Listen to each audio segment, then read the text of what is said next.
안녕하세요. 생생법률쇼 진행을 맡은 최승호입니다.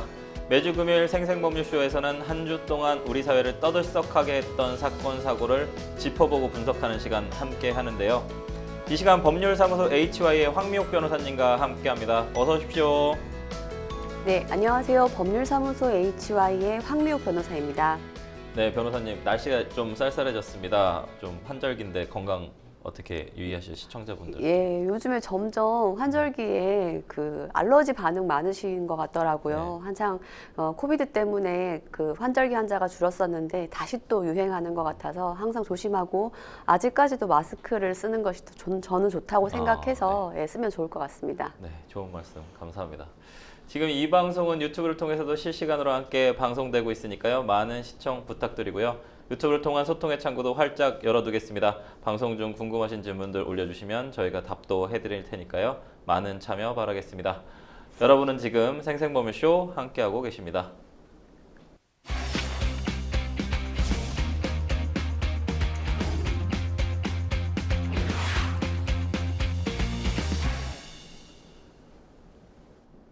네, 생생 코멘트 시작합니다. 요즘 가장 화제가 되고 있는 말은 무엇인지 말이 나온 배경과 의미 함께 짚어보는 시간인데요.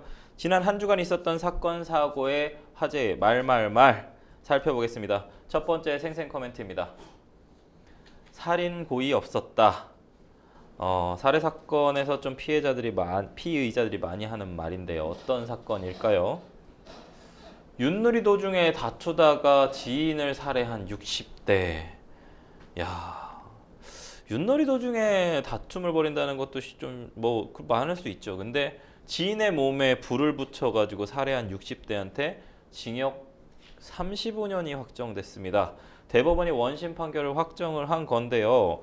변호사님, 사건 경위부터 좀 살펴보겠습니다. 윷놀이를 하다가 살해까지 어떻게 가죠? 예, 대법원 3부는 살인, 보험사기 방지 특별법 위반 혐의로 기소되었던 피고인에게 징역 35년, 위치추적 전자장치 부착명령 10년을 선고했고 이에 대해서 최종적으로 확정했습니다. 사건의 경위는 이렇습니다. 지난 22년 11월 전남 고흥군에 있던 한 컨테이너에서 발생한 사건이었는데요. 피고인은 동료에게 휘발유를 들이부었고 심지어 그 상태에서 불을 붙여서 결국 그 사람을 사망하게 만들어서 살해한 혐의를 가지고 있었는데요. 이 두 남성은 이들을 포함해서 총 4명이 윷놀이 도박을 했다고 합니다. 도박을 하다가 이 피고인은 20만 원을 잃게 되었고 자리를 벗어나려는 피해자를 곧장 멱살을 붙잡고는 가까이 있는 컨테이너로 끌고 와서 범행을 저질렀습니다. 처음에 피고인은 피해자에게 기름을 끼얹었습니다. 그러자 피해자의 몸에 기름을 끼얹은 이후에도 몸에 불이 붙지 않자 라이터를 켜서 더 가까이 되어서 피해자의 몸에 불을 질러 버렸는데요. 주변에 있던 이웃들이 깜짝 놀라서 119에 신고를 하려 하자 오히려 신고를 제지하였고 피고인이 직접 피해자를 부축해서 병원으로 옮겼는데요. 그로부터 4개월이 지난 후에 피해자는 결국 사망에 이른 사건이었습니다. 근데 금전 20만 원을 잃었다고 해서 20만 원 때문에 지금 불을 붙여서 화가 나서 붙인 것처럼 좀 보이는데, 근데 이 또 다른 얘기가 숨겨져 있어서 이게 뭔가요? 피해자를 피보험자로 하고 수익자를 본인으로 해서 보험금을 탄 혐의도 있다라고 하는데요. 예, 확정된 범죄를 보면 살인뿐만이 아니라 보험사기 방지 특별법 위반이라는 죄명도 추가되어 있음을 볼 수 있는데요. 이 피고인은 범행을 일으키기 7개월 전에 이 피해 남성이 평소 이혼한 이후에 가족들과 절연한 채 혼자 지낸다는 점을 이용해서 보험사에 대해서 피보험자를 피해자로, 보험의 대상자인 거죠. 그 피해 남성을 피보험자로, 그리고 보험 수익자는 피고인 본인으로 지정을 하여 사망보험을 가입했다고 합니다. 이 보험은 매월 23만 원의 보험료를 납부하는 보험이었는데요. 상해 사망할 경우에 최대 2억 원까지 받을 수 있는 그런 보험이었다고 합니다. 이 피해자가 사망하자 이 피고인은 직접 보험사에 보험금을 청구했습니다. 보험 수익자니까요. 그런데 보험금 청구하면서 이 사건 경위에 관하여 내가 실수로 난로를 넘어뜨려서 이 피해자가 화상으로 사망하게 되었다라고 거짓으로 사고 접수를 했고요. 이로써 사망보험금으로 800만 200만 원을 수령한 정황이 있다라고 합니다. 아, 상당히 계획적으로 보이는 정황이 좀 있네요. 23만 원을 잃어서 화가 난 게 아니라 20만 원이죠. 23만 원씩 계속 매달 납부를 했다는 거 아닙니까? 아, 근데 또 실수로 난로를 떨어뜨려서 불이 붙게 됐다라고 또 거짓말까지 했고요. 몸에 기름을 붓고 불을 붙여가지고 살해를 하고 보험금까지 탔는데 살인의 고의가 없었다라고 좀 주장을 하는 거는 이건 어떻게 받아들여야 되는 겁니까, 변호사님? 예, 피고인은 살인의 고의가 없었다라고 계속 주장을 했습니다. 이러한 피고인 측의 항변 주장에 대해서 1심 재판부는 분명하게 선고했습니다. 피고인은 피해자와 형동생 관계로 윷놀이를 하다가 네. 돈을 잃게 되자 화가 나서 휘발유를 뿌리고 불을 붙이는 등의 잔혹한 방법으로 피해자를 살해한 것이 분명하다. 그리고 피해자는 병원에서 4개월이 넘는 기간 동안 고통 속에서 생명을 잃게 되었다. 그렇죠. 이 부분에 대해서 피고인은 범행을 부인하고 있지만 그렇지 않다라고 보았고요. 네.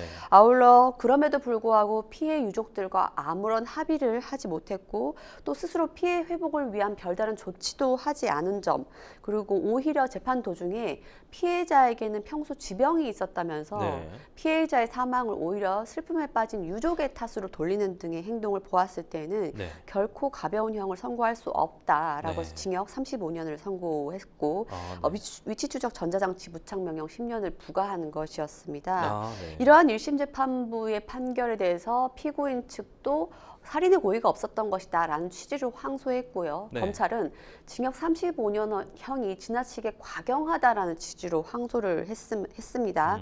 그렇지만 2심 재판부는 피고인의 범행 죄질이 매우 좋지 않고 심지어 1심 판결 선고에도 불구하고 2심에 이르러서까지 아직도 범행을 인정하지 않고 피해 회복을 위한 아무런 노력을 기울이지 않은 점, 그리고 현재 유족들이 엄벌을 탄원한 점을 비추어 봤을 때 원심 판결이 결코 잘못되었다고 볼 수 없고, 또 이런 점도 있습니다. 피고인에게는 실은 과거에 살인 미수의 전과까지 있다라는 점이 판결을 통해서 네. 드러나기도 했습니다. 이런 점 종합했을 때 원심 판결은 여러모로 타당하다라고 보아서 양측의 항소를 모두 기각하였습니다. 아, 지금 살인 미수의 전과가 있었던 또 분이고, 그럼 이게 사건 좀 내용으로 봤을 때 변호사님 이게 형량이 좀 적절하다고 생각하시나요? 대법원 판결이? 사실 지금까지의 살인 사건을 보았을 때에는 현장에서 바로 욱하는 심정에 바로 잔혹하게 살해한 사건보다는 훨씬 과경한 낮은 형량을 받은 것은 맞지요. 하지만 선고할 수 있는 최대 형량에 근접한 부분을 보았을 때에는 충분히 반영이 되었다라고 보고요. 네. 그런 점 때문에 2심 재판부도 검찰의 형량이 너무 적다라는 항소를 받아들이지 않고 원심 판결을 그대로 유지한 것으로 보입니다. 적당한, 그래도 어쨌든 할 수 있는 최선의 형량을 받았다라고 좀 보시는 것 같습니다. 네, 저희는 첫 번째 생생 코멘트는 여기까지 마무리하고요. 두 번째 생생 코멘트 진행해 보도록 하겠습니다. 만나볼까요? 생생 코멘트. 멧돼지로 착각해서, 어떤 사건인지 좀 감이 오는데요. 동료를 오인 사격한 엽사, 멧돼지 사냥을 하던 엽사가 동료의 오인 사격에 맞아서 숨지는 일이 발생을 했습니다. 저희 뭐 형법에도 많이 나오는 어떤 착오의 이런 사격인데, 이런 사고 너무 많아요, 변호사님. 이게 어떻게 된 겁니까? 예, 이번 사건은 6일 밤 11시 30분 네. 경기도 연천군 연천읍 동막리의 한 도로에서 발생한 사고였습니다. 그 동막골 거기는 아니겠죠? 거기와는 좀 다른 것 네, 같습니다. 알겠습니다. 네. 예, 유해 조수 이렇게 말하면 좀 네. 어색하고요. 유해 야생 동물이라고 표현하겠습니다. 네. 이 구제 활동을 하던 40대 남성이 동료 엽사가 쏜 총에 맞아서 머리를 맞고 즉시 사망을 했는데요. 이 피고인과 피해자를 포함하여서 연천군 유해조수 구제단에서 활동하는 엽사 3명은 이날 멧돼지 출몰 신고를 받고 포획에 나선 것으로 처음에 알려졌긴 했습니다. 이렇게 포획에 나선 이 3사람 중에 사망한 엽사는 열화상 카메라를 설치해서 멧돼지를 감지하는 역할을 하고 있었다라고 합니다.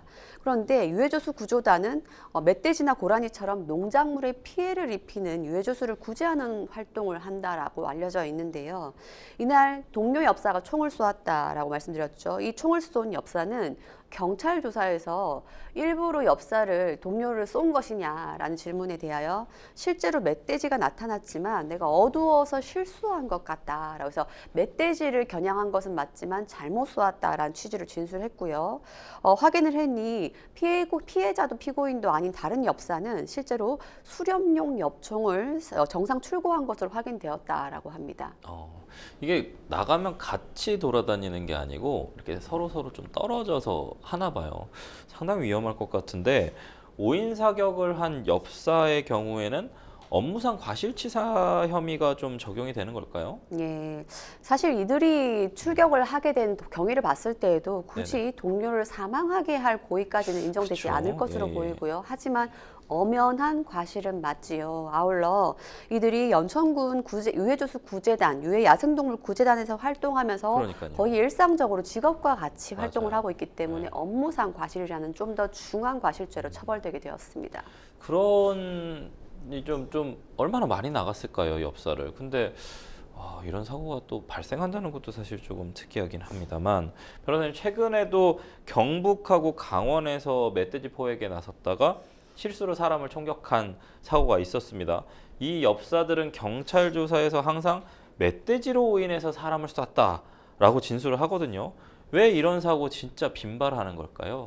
이러한 사고가 빈발하는 점에 대해서 네. 일각에서는 멧돼지 포획 포상금 이것이 바로 사고의 원인이 아닌가라고 지적이 되고 포상금 있습니다. 때문에. 네. 아프리카 돼지 열병이 확산하고 있고요. 또 네. 멧돼지가 인근의 농작물에 피해를 주는 사례가 빈번히 열면서 지난 2019년에 мет돼지를 비롯해서 유해 야생동물을 포획한 자에게 포상금을 지급하겠다라는 유해 야생동물 포획 포상금 지급제가 도입이 됐습니다.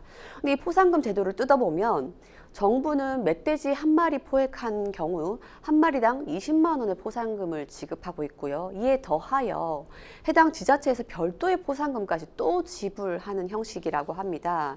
이 때문에 포상금 제도를 도입하기 전까지만 하여도 수련면허 1종 소지자가 15,000명 수준에 불과했다고 하는데 네. 포상금 제도 도입 이후에는 지난해 말 기준으로 3만 명이 넘어버렸다고 합니다. 2배 이상 급증을 네. 하게 된 것이죠.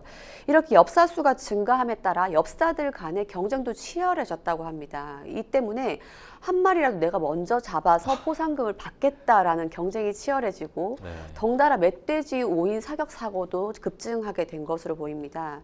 이 지자체들도 실상은 최소 5만 원에서 최대 30만 원까지 포상금을 지급하다 보니 이 멧돼지 잡는 엽사는 결과적으로 하나의 직업이 돼버린 상황인 거죠. 그런데 5인 사격 사고가 발생하고 있어서 자칫하다간 사람까지 죽일 수 있겠다라는 것이 우려가 표명되고 있는데 이들 엽사에 대해서 인센티브는 있을지언정, 즉 포상금은 주어질지언정 아무런 페널티가 없다는 것이 지금 큰 문제로 지적되고 있습니다. 근데 사실 조금 이제는 만약에 이렇게 계속 사고가 나면 등산객들 사실은 일반 민간인들도 사실은 좀 피해자가 될 수도 있는 상황들이 또 찾아올 수도 있지 않겠냐. 왜냐하면 인원수가 15,000명에서 3만 명으로 늘었지 않습니까? 상당히 좀 이런 총소리들 좀 조심해야 되지 않을까. 등산 가시는 분들 좀 유의하셔야 될 것 같습니다. 근데 멧돼지가 좀 사람이 활동하는 곳에 나타나기 때문에 좀 엽사들이 출동을 하는 경우가 많았지 않습니까? 그러다 보면 좀 충분히 사람을 좀 5인 사격할 가능성이 있는 거잖아요. 이 5인 사격이 아닌 좀 정밀 사격이 좀 될 수 있도록 강한 통제가 좀 필요한 건 아닌지, 자격 관리 등을 좀 엄격하게 다투는 등의 좀 대책이 있어야 하는 건 아닌지 좀 생각이 드는데요, 변호사님. 예, 좀 전에 지적했던 그 네. 경기 연천군 도로변 사건에서는 네. 실상 처음에는 애초에 멧돼지 출몰 신고를 받고 이 엽사들이 포획에 나선 것으로 알려졌지만 네. 확인을 해보니 자발적인 포획 활동이었던 것으로 그래요? 알려졌고요. 네. 또한 엽사들은 형광 안전조끼를 착용해야 함에도 불구하고 네. 착용하지 않은 채 오로지 열화상, 저가의 열화상 카메라에만 의존하다 보니 이런 사고가 결국 자초된 것이 아닌가라고 보고 있습니다.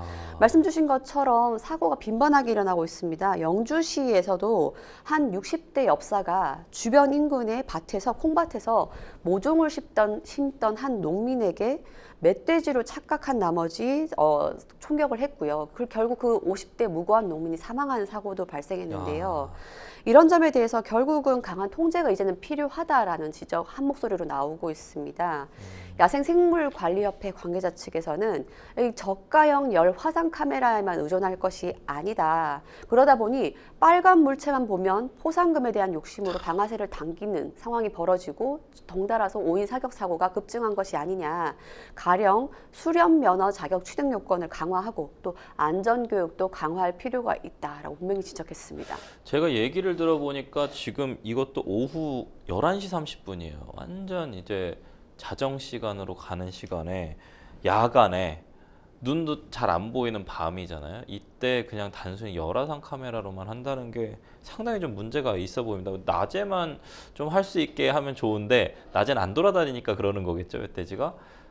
그렇다고 해서 밤에만 너무 이렇게 수렵을 한다는 거는 조금 약간 좀 전 개인적으로 조금 위험할 것 같습니다. 계속적인 사고가 발생하지 않을까라는 좀 우려가 좀 드는데요. 저희는 두 번째 생생 코멘트 마무리하고요. 세 번째 생생 코멘트 살펴보도록 하겠습니다. 생생 코멘트 세 번째 생생 코멘트 뭘까요? 권고 형량보다 높은 형. 권고 형량보다 높은 형이 나왔다. 어떤 걸까요? 의정부지방법원에서 선고한 사건인데 인터넷 숙박 공유 사이트를 통해서 자신의 집을 예약하고 찾아온 여성에게 강간을 시도한 남성에게 징역 10년이 선고됐습니다. 변호사님, 숙박 공유를 미끼로 범죄를 계획했다 이렇게 보는 사건일까요, 변호사님? 예, 2023년 10월에 발생한 사건이었습니다. 네. 이 피고인은 인터넷 숙박 공유 사이트를 통해서 자신의 집을 예약한 한 여성에게 방 한 개를 사용할 수 있도록 해주고 숙박을 제공했습니다. 네. 피해 여성은 자신이 예약한 집에 가족도 없이 남자 혼자만 산다는 것을 뒤늦게 알고는 상당히 불안했다고 합니다. 네. 하지만 어쩔 수 없이 방문을 잘 잠그면 되겠지라고 생각하고 사용할 수밖에 없었다라고 했는데요. 네. 첫날 밤에는 별일 없이 잘 지나갔습니다. 그런데 다음 날 오전 피해 여성이 세면을 하기 위해서 화장실로 가던 도중에 일이 발생했는데요. 네. 이 피고인은 갑자기 돌변해서 피해 여성에게 입맞춤을 시도하고 또 반항하는 여성을 자신의 침실로 강제로 끌고 갔다라고 합니다. 여성은 살려달라고 소리를 지르며 저항을 했지만 피고인은 강도 높게 지금 베개 밑에 흉기가 있다라면서 피해 여성을 협박까지 했다라고 합니다. 계속 여성이 저항하면서 도망가려고 하자 피해 여성을 붙잡아서 폭행을 하고 그리고 주방에 있던 흉기를 들고 와서 여성에게 위협하기까지 했지만 갑자기 피고인은 그냥 집에 돌려보내줄게라고 하면서 범행을 중단했고 결국 이 사건이 재판까지 올라가게 된 것입니다. 아니 이건 너무나 의도적이고 계획적이라고 좀 보여지는 저는 개인적으로 그렇게 보이는데 죄질이 좀 불량하지만 강간을 시도하고 상해를 가하지는 않았음에도 징역 10년형이 선고가 됐어요. 과거에는 좀 결과적으로 좀 범죄가 일어나지 않았다면, 그러니까 미수에 그친다면요, 비교적 낮은 형량이 좀 선고된 적이 많은데 이번에는 10년형 선고된 배경은 뭐라고 보시나요, 변호사님? 예, 피고인의 법정에서 주장을 좀 보면 이해가 될 수도 있을 것 같습니다. 피고인은 법정에 서게 됐지만 피해 여성의 숙박비를 지급하지 않았고 또 자신은 피해 여성이 동의한 것으로 생각을 했기 때문에 성관계를 합의하에 맺으려고 했던 것일 뿐이다. 다만 합의 이후에 다툼 과정이 발생했을 뿐이고 자신은 결코 강제적인 강간을 시도하거나 혹은 상해를 가한 사실이 없다라고 범행을 전면 부인했습니다. 그러나 재판부는 피고인의 주장을 결코 받아들이지 않았습니다. 그렇죠. 재판부는 일단 숙박 공유 앱에서 최초로 피고인과 여성 간의 주고받은 대화에 집중했습니다. 그 대화를 봤을 때 피고인의 주장은 결코 사실에 부합하지 않는다라고 판단했습니다. 그렇다면 피고인이 범행을 인정해야 함에도 불구하고 범행을 일체 부인하면서 전혀 반성하는 태도를 보이지 않고 있다는 점, 그리고 본건으로 인하여 피해자가 상당한 신체적, 정신적 고통을 받았을 것이 분명하다라고 유죄의 판결을 선고했고요. 아울러 피해자가 재판 도중 계속 엄한 처벌을 구한 것으로 보입니다. 즉 피해자를 피해자로부터 용서받지 못한 사건인데요. 네네. 그러다 보니 재판부도 말씀드린 것처럼 여러 사정 종합했을 때 양형 기준이 이야기하는 권고하는 형량보다 더 높은 형량의 범위 내에서 형을 정했다라고 해서 징역 10년을 선고하게 되었습니다. 누가 봐도 약간 조금 강제성이 있고 고의성이 있고 계획적인 것처럼 보이는데 반성하는 모습을 보이지 않고 있다. 강간치상 미수일 것 같죠? 네, 강간치상 미수인데 형량이 사실은 좀 많이 나온 것 같기는 합니다. 평소 다른 사건보다. 근데 얼마나 악의적이다라고 판단했으면 재판장이 이렇게 판결했을지가 조금 고뇌가 좀 느껴지는 부분인데요. 공유 숙박이 워낙에 보편화돼 있다 보니까 이용하는 분들이 정말 많습니다. 일반 숙박업소는 공중위생관리법, 성매매관리법 등 정부, 지자체 등의 각종 법규와 규정을 좀 지켜야 하지만 공유 숙박 플랫폼은 이런 규제에서 좀 벗어나 있는 경우가 있습니다. 때문에 사건, 사고 예방이 좀 힘들다는 한계도 지적되고 있습니다, 변호사님. 예, 일반 숙박업소라면 숙박업 허가라는 방식을 통해서 규제를 하고 있지만 공유 숙박 플랫폼은 최소한의 허가 제도조차 비껴가고 있기 네. 때문에 성폭력, 몰래카메라 설치, 그렇죠. 청소년 마약 투약까지 굉장한 사건 사고의 온상이 되는 것이 아닌가 네. 각계각층의 우려가 표명되고 있습니다. 실제로 경찰청에 신고된 공유 숙박업이 가능한 아파트, 연립 다세대 주택에서의 성폭력 범죄는 2021년까지만 하여도 2,300건 정도에 불과했는데 2022년에 3,300건으로 네. 증가하게 되었다라고 합니다. 반면에 네. 일반 숙박업소 혹은 목욕탕의 경우에는 오히려 성폭력 범죄가 소폭 감소했다라고 하는데요.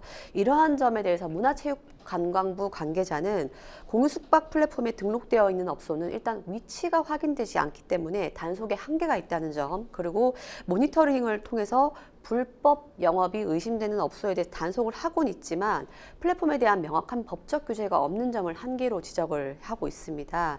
대한숙박업중앙회 사무총장 역시나 미국과 유럽만 하여도 유명 관광지 인근에 분명한 규제를 두고 있는데 반하여 우리나라 국내에서는 공유 숙박 플랫폼에 대해서 아무런 관련 규제가 없다 보니 불법 공유 숙박을 한 청소년이 이용하게 된다면 마약 가출 등의 위중한 범죄까지 염려해야 되는 것이 아니냐, 사회적 문제까지 될 수 있는 거 아니냐, 하루빨리 법규에 의한 규제가 필요하다는 점을 분명하게 지적했습니다.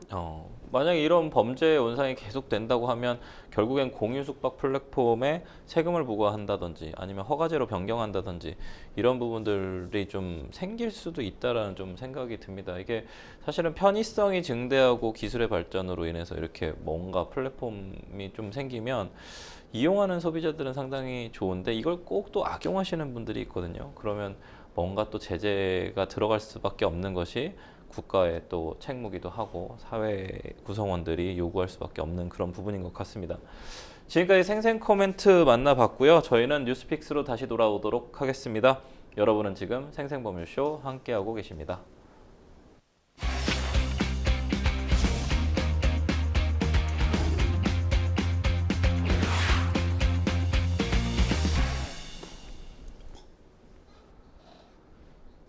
네, 분야별 가장 핫한 소식을 집중 분석해보는 시간 뉴스픽스 시작합니다. 매주 금요일에는 주요 사건, 사고, 이슈들을 짚어보는데요. 오늘 만나볼 첫 번째 주제는 지적장애 직원 착취한 치킨집 형제의 만행입니다. 뭐 제목만 보더라도 벌써 좀 약간 좀 이상한데요. 지적장애를 가진 종업원에게 뜨거운 물을 붓는 등 여러 범행을 저지른 치킨집 업주 형제에게 실형이 내려졌습니다. 이들은 오랜 시간 종업원에게 지속적으로 학대를 가한 것으로 알려졌는데요. 자세한 내용 좀 살펴보도록 하겠습니다. 지적장애를 가진 종업원에게 학대를 일삼은 형제. 변호사님, 어느 정도였습니까? 예, 춘천지방법원 원주지원의 판결에서 들려온 소식이었습니다. 형사 2단독에서 판결한 내용이었는데요. 피고인 A씨, 29세 남성, B씨, 31세 남성 두 명은 형제였는데 이들 형제에게는 특수상해 교사, 사기, 공갈, 특수절도, 마지막 특수강요죄 등이 적용이 되었고 네. 이들에 대하여 29세 남성인 동생에게는 징역 4년, 형에게는 징역 1년이 선고되었습니다. 그래서 법정 구속되었습니다. 아울러 이들이 운영하고 있는 치킨집에서 종업원으로 근무하고 있는 27세 남성 종업원에게는 특수상해 혐의만 적용해서 징역 1년에 집행유예 2년을 선고했습니다. 무슨 사실관계이길래 이렇게 죄명이 주렁주렁 달려있는지 봤더니 상황은 이렇습니다. 이들 형제는 이 원주지원 관내에 있는 한 곳에서 치킨집을 운영하고 있었습니다.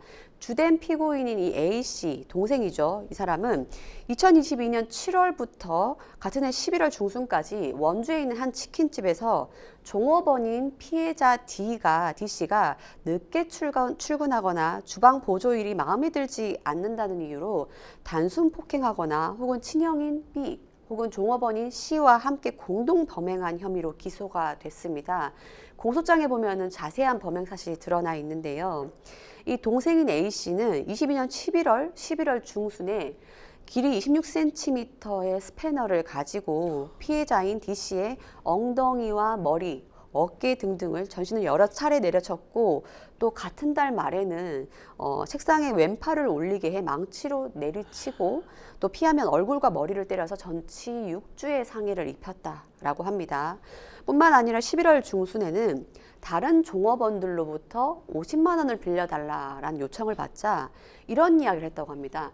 그냥 빌려줄 수는 없고 그 피해자인 D를 때려라. 때리면 때릴 때마다 1원으로 계산해서 금액을 주겠다라고 시켰다고 합니다. 이렇게 말하여 종업원으로 하여금 스패너로 피해자인 D를 또 때리게 만들었다고 합니다.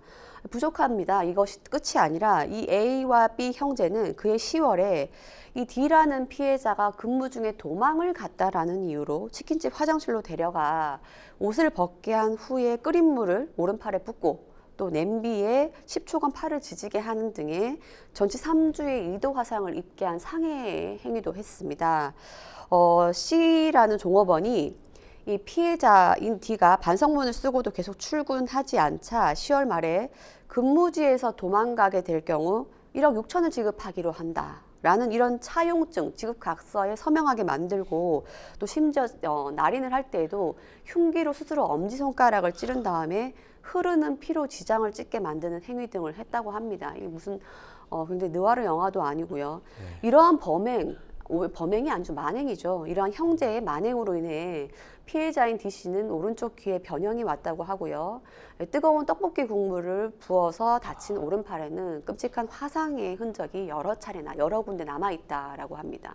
아, 정말 뭔가 악마 같은 느낌이 좀 들 정도로 너무나 큰 만행인 것 같은데 저는 얘기 듣다 보니까 형량이 너무 적게 나온 거 아닌가라는 생각이 약간 드는데요. 참담합니다. 이 가해자들 혐의가 5개가 넘는다고 하는데 특수상해 교사, 특수절도와 특수강요 등의 혐의가 좀 눈에 띄는데 특수가 붙으면 좀 어떤 점이 달라지는지 설명 좀 해주시죠, 변호사님. 예, 일반 범죄인 경우보다 특수범죄라고 하면 죄가 더 위중하다라는 것은 아마 직감적으로 아실 걸로 보이는데요. 특수상해에서 특수라고 하는 것은 흉기나 위험한 물건을 소지하거나 여러 사람이 함께하는 상해를 이야기하고 당연히 위험성이 높다 보니 더 가중하여 처벌합니다. 또 특수절도인 경우에는 흉기를 소지하거나 아니면 2명 이상이 함께 절도를 한 경우에 이같이 처벌하게 되는데 기본적으로 대법원 양형위원회가 배포한 양형기준 자료에 보면 일반적인 상해, 일반적인 절도에 비해서 단체 범죄이거나 아니면 더 위중한 흉기를 휴대한 범죄인 경우에는 기본적으로 최대 2배까지 양형을 가중하고 있기 때문에 이런 점 감안한다면 특수가 붙게 되면 훨씬 양형이 더 중하게 처벌된다는 것은 예상해야 되겠습니다. 네, 변호사님 근데 뿐만이 아닙니다. 이것뿐만이 아닌데 종업원의 어머니 집에 침입을 해서 현금을 훔치기까지 했다고요? 이건 무슨 얘기인가요? 예. 앞서 말씀드린 것처럼 작성한 차용증대로 돈을 갚지 않게 되자 돈을 갚지 않는다는 이유로 피해자인 D의 어머니 주거지에까지 침입을 했다고 합니다. 그러고는 안방 출입문을 강제로 열어서는 현금 70만 원을 훔쳐 나와버렸고요. 또한 D에게 겁을 주어서는 발급받은 신용카드로 또 100만 원어치 물품까지 결제했다라고 하고, 이 부분 역시 공소장에 범죄 사실로 적시되어 있다라고 합니다. 알고 봤더니 어찌하여 이런 범죄가 가능했냐. 피해자인 D는 지능지수가 다소 낮은 경도의 지적장애였다고 합니다. 이런 상황이라고 하면 일상생활 하다 보면 어느 정도 눈치가 채워지죠. 인식할 수가 있죠. 그러다 보니 경도의 지적장애자가 종업원이라는 점을 이용해서 온갖 착취와 다양하고 많은 범죄를 저지른 것으로 보입니다. 아, 근데 너무 악독해요. 이게 들을수록 너무너무 화가 나는 상황인데요. 업주인 형제 2명에게 선고된 형량이 각각 징역 4년하고 1년입니다. 죄질에 비해서 좀 제가 아까 말씀드린 것처럼 너무 적은 형량이 아닌가 싶은데 변호사님 어떠신가요? 예, 죄명이 여러 개이기도 하고 예. 저지른 죄 자체를 보았을 때는 네네. 굉장히 악랄하고 질적으로 네. 나쁜 범죄이긴 합니다만은 네. 그럼에도 불구하고 판사가 마음대로 법정형을 정할 수는 없는 노릇이죠. 여러 개 범죄가 합산되어 있을 때는 가장 높은 죄의 정한형에 2분의 1 가중한다는 법률상 원칙을 지켜야 하기 때문에 어쩔 수 없이 양형 기준 내에서 가장 높은 징역 4년과 1년 정도로 선고한 것으로 보입니다. 그러면 두 사람의 형량 차이가 나는 이유는 뭡니까? 4년, 1년. 예. 둘 다 약간 공범으로 이렇게 악독하게 한 것 같은데요. 예, 일단 동생인 A씨가 가장 주된 범행을 저질렀다고 보이고요. 네. 그리고 주변에 있는 형, 그리고 종업원들, 또 다른 종업원인 C 등등을 다 지시해서 범행을 일으켰기 때문에 A를 주된 범행의 범죄로 보았던 것이고요. 이 과정에서 뭐 여러 가지 물을 붓는다거나 이러한 행위가 있을 때 가담했던 B, 즉 B에게는 전체적인 범행을 지휘하거나 지도했던 주도적인 지위가 있지는 않다고 보았던 것으로 보입니다. 그러니까 누가 주도했느냐 안 했느냐의 좀 차이 때문에 형량이 좀 달라졌다라고 말씀을 해주셨고, 법원이 이 사건에 대해서 인간의 존엄성과 가치를 훼손한 범행이라고 판단을 했습니다. 피해자를 수단으로만 취급했다고 재판부가 밝혔는데요. 재판부 판단에 대해서 좀 설명 좀 해주신다면요. 예, 원주지원 재판부는 이렇게 이야기했습니다. 타인의 고통에 대해서는 아랑곳하지 않고 피해자를 오로지 수단으로만 취급했던 점, 인간의 존엄성과 가치를 훼손한 것이 분명한 범죄다라고 분명하게 지적을 했고요. 특히나 그 주된 범죄인 동생, 남성에 대해서 이 동생인 피고인은 범행 횟수가 많고 범행 종류도 다양하면서 진짜 가해 정도가 굉장히 무겁다. 다만 그 종업원인 피고인에 대해서는 가담 정도가 가장 가볍고 피해자가 또 처벌 불원의 의사를 표시하기도 했다고 합니다. 이런 점 밝혀서 이와 같이 차등적인 형을 정했다라고 밝혔습니다. 뭐 이런 상황에서는 사실 피고인 혹은 검사 측 모두 항소를 할 것으로 좀 보이는데요. 변호사님, 앞으로 어떻게 될 거라고 좀 전망할 수 있을까요? 예, 피고인 측이 일단 범행을 딱히 부인하지는 않은 것으로 보입니다. 네. 다만 양형에 대해서 좀 낮게 하고자 양형을 다투고자 할 것으로 보이고, 검사 역시 형량이 너무 낮다라는 부분에 대해서 항소할 것으로 보이는데요. 네. 글쎄 피고인 측의 변호인이 아마 항소심에 이르러서는 피해자 측과 적정한 피해 회복을 위한 노력을 하지 않을까 예상을 해봅니다. 그럼 형량이 조금 더 떨어질 수도 있다. 저는 개인적으로 항소심에서 좀 이런 악독한 부분들이 좀 집중돼서 좀 형량이 올라갔으면 할 정도로, 이거 아무리 뭐 상상력 경험, 실체적 경험 얘기, 경합범 처리한다고 하더라도 이 부분은 조금 좀 이해가 안 되는 부분이 좀 있어서요. 지적장애 직원을 학대하거나 범죄를 저지르는 사건이 좀 자주 발생합니다, 변호사님. 월급을 가로채거나 성범죄가 일어나는 사례도 많이 있지 않습니까? 예, 두 가지 사건 한 번 더 말씀드려 볼까 합니다. 지적장애가 있거나 경계성 지능인 선원들에게 임금을 가로챘던 선원 소개업자 사례가 최근 적발되었습니다. 해경 측이 지금 사건을 진행하고 있는데요. 이 소개소의 대표라고 합니다. 무등록 직원 소개소의 대표였는데 이 대표인 50대 남성은 지적장애가 있거나 혹은 경계성 지능장애가 있는 선원들을 골라서 그들의 임금을 가로챘다고 합니다. 이 가로챈 금액을 합산했더니 3년 동안 선원 3명의 월급 가운데 1억 3천을 챙긴 정도로 계산이 되었다고 하는데요. 이 사람의 범행 수법은 선원들을 소개소로 데려와서 최초에는 숙식을 제공을 하더니 이 숙식 제공을 빌미로 하여서 채무를 지게 만들고 그로부터 일을 하게 한 후 월급을 중간에서 가로채는 수법을 썼다고 합니다. 이 피해 선원들은 절반도 안 되는 월급을 실수령하면서 통발 어선에서 굉장히 고된 노동을 했다고 하는데요. 심지어 어업을 마치고 다시 돌아온 이후에도 육지로 돌아온 이후에도 배에 갇혀서 지내는 등등의 인간 이하의 범행이 있었다라고 합니다. 네. 이것뿐만이 아니라 선원들 월급을 가로챈 것도 모자라 무등록 직업소개소를 운영하면서 불법 소개료로만도 1억 원을 챙겼다라고 합니다. 확인했더니 이 소개소 업주는 과거에도 비슷한 범행으로 실형 선고를 받은 바가 있었고요. 이번 범행은 7번째 범행이라고 합니다. 이 부분에 대해서 해경이 현재 사건을 조사하고 있다고 합니다. 또 한 건은 춘천지방법원 영월지원에서 피고인에게 선고된 내용이었는데요.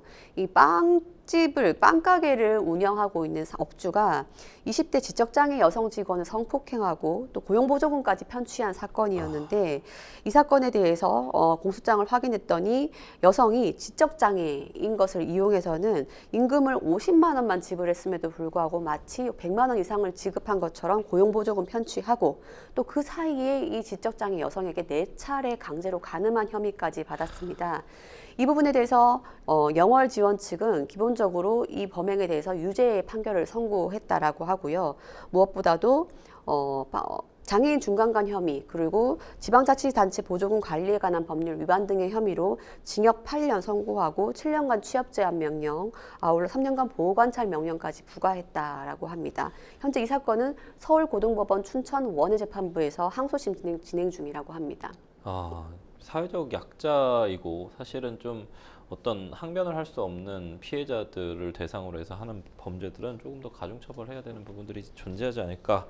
듣기만 해도 사실 조금 소름 돋고 좀 악독하다라는 생각이 좀 드는데 좀 가슴이 아픈 사건입니다. 지적장애 직원의 가스라이팅을 해가지고 타인을 살해하게 교사한 사건도 좀 충격적이었잖아요, 변호사님. 예, 저희 법률방송에서 한번 소개한 네네. 바 있었던 사건이었습니다. 기본적으로 고용주로부터 가스라이팅, 과연 이 가스라이팅을 어디까지 인정할 것인가 아직까지 네. 첨예한 대립이 있는데 가스라이팅 당한 고용주로부터 가스라이팅 당한 종업원이 80대 건물주를 직접 살해를 했습니다. 네. 그래서 결국 이것에 대해서 중형을 선고받았는데요. 1심에서는 15년 선고를 받았는데 이 점에 대해서 항소를 했죠. 서울고등법원 재판부도 역시나 징역 15년 선고한 1심을 그대로 유지했고 보호관찰 5년 명령도 그대로 유지했는데요. 사건의 경위를 한번 다시 좀 살펴보겠습니다. 서울 영등포구 한 건물 옥상에서 건물주 80대의 노인을 살해를 했다고 합니다. 실상을 확인해 봤더니 영등포 재개발 주택 문제로 오히려 그 공동 숙박업소의 주인과 갈등이 있었고 이 숙박업소의 주인은 본인의 숙박업소의 종업원인 30대 지적장애인인 피고인에게 지시를 해서 살해를 하라라고 했다고 합니다. 그러한 지시를 받고는 살해에 이르게 된 것인데요. 이 점에 대해서 피고인은 15년형을 선고받았지만 지시를 했던 그 공동 숙박업소의 업주는 징역 27년형을 선고받았고 다만 가스라이팅이라는 점을 조금은 감안을 했다고 합니다. 흉기를 평소 그 업주로부터 무전기를 사용하는 법을 지시받았다거나 흉기를 휘두르는 연습을 받았다거나 혹은 건물 폐쇄회로 방향을 돌린 뒤에 살해하라고 지시했던 이런 점을 다 감안을 해서 검찰도 다소 낮은 형으로 구형을 했고 법원도 결국은 좀 다소 낮은 15년형으로 선고한 것이라고 합니다. 그렇군요. 이게 사실은 간접정범으로 인정을 하는 사건인데 근무 현장에서 지적장애인을 대상으로 한 폭력하고 착취 등의 범죄가 얼마나 심각한 문제인지 좀 다시 한번 깨닫게 됩니다. 사회적 경각심과 함께 이들을 보호하기 위한 보다 꼼꼼한 제도적 뒷받침이 좀 필요해 보여요, 변호사님. 예. 지적장애인이 아동의 시절에 있을 때에는 그나마 부모로부터 지휘 그렇죠. 감독을 받고 보호를 받게 되는데 네. 이들이 성인에 이르게 되면 더 이상 부모도 노령화되어 있고 누구도 이 네. 사람을 보호할 수가 없습니다. 그러다 네. 보니 이 사람들을 이용한 범죄가 끊이질 않고 있는데요. 무엇보다도 주변인들의 매와 같은 시선과 관찰이 필요하다고 생각이 됩니다. 제주도에서 발생했었던 그 자매 또 이용한 사건들 이런 것들 너무 가슴 아픈 일들이 너무 많아서 사실 부모님들이 또 돌아가시고 나면 국가 사회가 사실은 그런 지적 장애인들에 대한 특히 장애인을 보호하는 거는 헌법상의 또 의무지 않습니까? 국가의 의무기 때문에 이런 부분들에 대해서 좀 저희가 제도를 계속 마련을 해야 된다고 개인적으로 생각을 합니다. 저희는 첫 번째 뉴스픽스 주제 마무리하고요. 두 번째 뉴스픽스 주제로 넘어가 볼까요? 두 번째 뉴스픽스 주제 좀 보실까요? 임종 과정에서 연명 의료 중단 한 사람이 지난해 7만 명이 넘었다. 7만 명이 넘었습니다. 연명 치료를 중단하는 게 사실 나온 지 얼마 안 된 것 같기도 한데 벌써 너무 많은 사람들 많이 사용하네요. 7만 명. 야, 치료 중단에 이른 작년에만 연간 7만 명이에요. 변호사님, 이거 무슨 데이터 맞습니까? 네. 국회 보건복지위원회 소속인 김미애 국민의힘 국회의원이 발표한 자료를 보면 연도별 연명의료 중단 결정 이행 현황 자료에 의하면 작년에만 7만 720명이 연명의료 중단을 결정한 것으로 아주 빠르게 늘고 나타났습니다. 있는데요. 그래프 예. 지금 나오고 있는데요. 19년도에는 4만 네. 8천 명 정도를 보였지만 지금까지 46%가 늘었다고 하고요. 이처럼 5년 사이에 꾸준히 늘고 있는데요. 20년에는 5만 4천 명, 그리고 21년에는 5만 7천 명, 22년에는 6만 3천 명, 그리고 올해는 8월까지만 하여도 4만 6천 명이 연명의료를 중단하겠다라고 서약을 했다고 합니다. 왜 이렇게 빨리 늘고 있는 건지도 궁금하긴 한데 어쨌든 시청자분들 좀 궁금해하실 부분 제가 좀 여쭤보도록 하겠습니다. 연명의료 중단 많은 분들이 좀 안락사랑 존엄사를 좀 떠올리실 것 같거든요. 정확히 어떤 건지 좀 설명 좀 해주실까요? 네, 연명의료 결정제도 예. 이것은 호스피스 완화 의료 및 임종 과정에 있는 환자의 연명의료 결정에 관한 법률에 바로 근거를 두고 있는 제도입니다. 일명 존엄사법으로 불리고 있는 연명의료 결정법에 따라서 2018년 2월에 시행이 됐었고 지난해 10월 사전연명의료의향서 등록자가 말씀드린 것처럼 200만 명을 돌파해서 네. 계속 늘어나고 있는데요. 이 법에서 정하고 있는 내용은 바로 사전연명의료의향서라는 것을 쓰게 되면 임종기에 가령 심폐소생술이나 혈액투석이나 항암제 투여, 인공호흡기 착용 등 치료의 효과는 없이 오로지 연명만 하고자 하는 이러한 조치를 더 이상 시행하지 않고 또 중단할 수 있도록 되어 있습니다. 다만 연명의료를 멈춘다는 것은 굉장히 위험한 부분이기 때문에 의사로부터 임종 과정에 있는 것이 맞다라는 내용의 판단을 먼저 받아야 하고요. 또한 환자 본인 또는 가족으로부터 중단 의사가 분명히 확인되는 것이 요건으로 구비되어야 합니다. 그렇다면 연명의료 중단 의사는 어떤 방식으로 확인하는가? 환자가 미리 작성했던 사전연명의료의향서를 통해서 확인하거나 혹은 담당 의사가 환자의 뜻에 따라 작성하게 되는 연명의료계획서, 또한 환자가족 2인 이상의 진술, 환자가족 전원의 합의 가운데 하나가 갖추어진다고 하면 연명의료 중단 의사를 인정하게 되는 것인데요. 지난해 기준으로 확인했을 때 연명의료 계획서를 제출한 것은 2만 1,000명, 그리고 사전연명의료의향서를 작성한 쪽은 1만 70명, 아울러 환자가족 2인 이상의 진술서는 2만 3,000명, 마지막으로 환자가족 전원의 합의는 1만 5천 명으로 꾸준히 늘고 있고 결코 무시 못할 의견을 보이고 있습니다. 그렇군요. 고령화에 따른 좀 삶의 질과 웰다잉에 대한 고민이 좀 우리 사회에서 점점 번지고 있는 것 같아요, 변호사님. 안락사까지는 좀 아니더라도 조력 존엄사에 대해서만은 좀 찬성 의견이 좀 많은 것 같기도 하거든요, 변호사님. 예, 이 안락사와 조력조nom사를 좀 구별을 해야 될 것 같아요. 다 네. 비슷한 죽음인 것 같긴 한데 네네.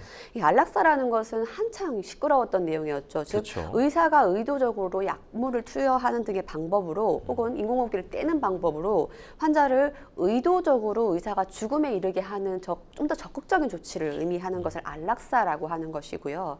이와는 반대로 조력조nom사라는 것은 환자 본인의 의지가 굉장히 전제되어 있어야 됩니다. 즉 환자 본인의 의지로 담당 의사의 조력을 받아서 스스로 삶을 종결하는 것을 말하는데요. 바로 이 점에 대해서 더불어민주당 안규백 의원은 최근에 조력조nom사법을 발의했습니다. 네. 즉 의사 조력 자살을 이제는 인정하자라는 내용이었죠. 이 조력조nom사법이 아주 뜨거운 감자가 되었었습니다. 네. 이 부분에 대해서 한국리서치 여론조사 기관이 조사한 바에 따르면 국내 성인 남녀 1000명에 대해서 조력조nom사, 즉 의사 조력 자살을 찬성한다라는 의견은 무려 82%에 엄청나게 달했다라고 높군요. 합니다. 네. 그 중에서 더 놀라운 것은 매우 찬성한다는 의견이 20%나 되었다라고 하고요. 반대한다라는 의견은 고작 18%에 불과했고 매우 반대한다는 의견은 매우 찬성한다는 의견에 비해서 오로지 3%에 그쳤다라고 보였는데요. 왜 이런 일이 일어난 것인지를 보았을 때에는 결과적으로 안락사와 조력조nom사, 즉 의사 조력 자살에 대한 입법화 요구 여론이 갈수록 거세지고 있는 세태를 분명히 반영한 것이 아닌가라는 거죠. 우리나라는 그 세계의 그 어떤 나라보다도 초고령 사회로 진입하는 속도가 굉장히 빨라지고 네, 있는 그렇죠. 상황입니다. 이렇다 보니 필연적인 현상이 아닌가라고 분석을 하고 있는데요. 그만큼 임종전 돌봄, 흔히 말하는 웰다잉에 대한 우리 사회가 직면한 주요 문제에 대해서 이제 고민이 깊다라는 이야기인 거죠.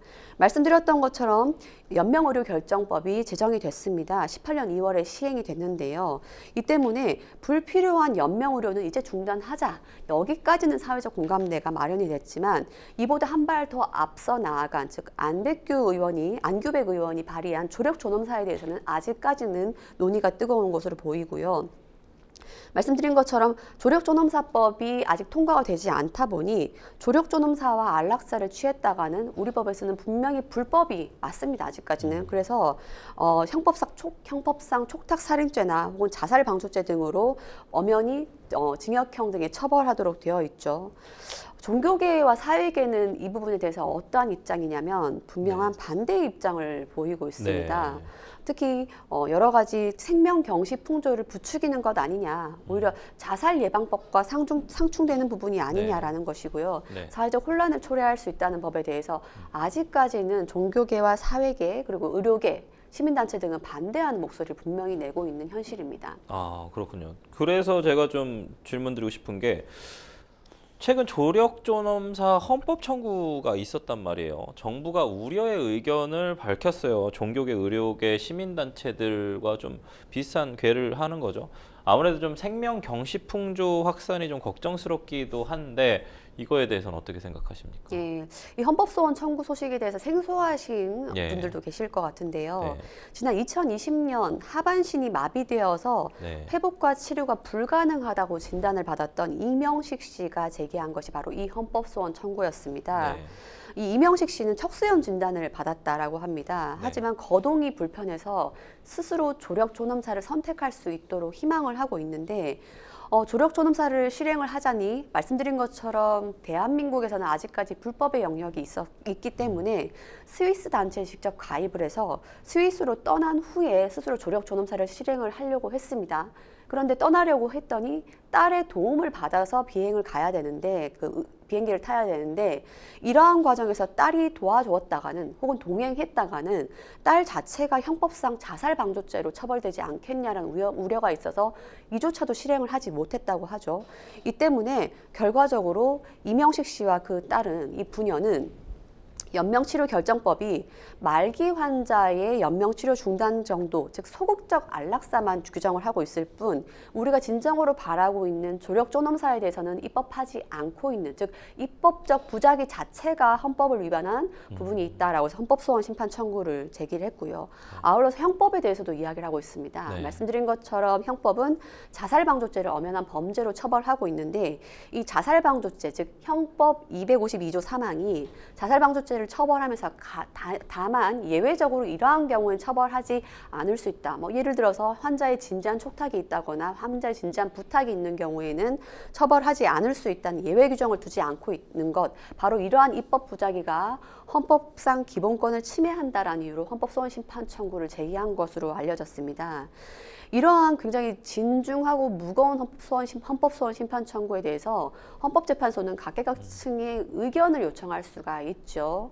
의견 요청에 대해서 법무부와 주무부서인 복지부는 저마다 한 목소리를 내고 있습니다. 일단 지금 제기한 헌법소원 심판 청구는 국가의 입법적 의무가 있다고 보기 어렵다. 따라서 부작위에 대해서 각하되어야 된다. 그리고 아울러 기각이 되어야 된다는 입장으로 똑같은 입장을 보이고 있습니다.